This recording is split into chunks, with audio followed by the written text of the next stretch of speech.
بسم اللہ الرحمن الرحیم۔ عقل مندوں کی زبان کہاں ہے اور جاہلوں کی کہاں؟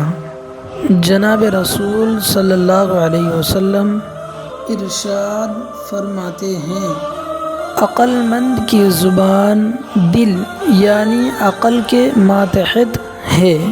جب بولنے کا ارادہ کرتا ہے تو اپنے دل یعنی عقل سے سوچتا ہے، اگر اس میں فائدہ ہو تو بولتا ہے اور اگر نقصان ہو تو نہیں بولتا۔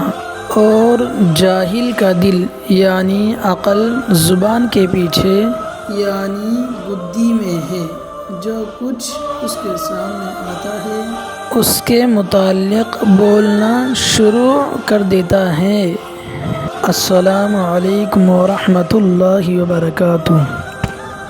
اگر آپ حضرات کو ہماری ویڈیو اچھی لگی ہو تو لائک اور سبسکرائب کرنا نہ بھولیں، لازمی کریں تاکہ آپ حضرات کی خدمت میں ہم اسی طرح کی اچھی ویڈیو لاتے رہیں احادیث سے متعلق۔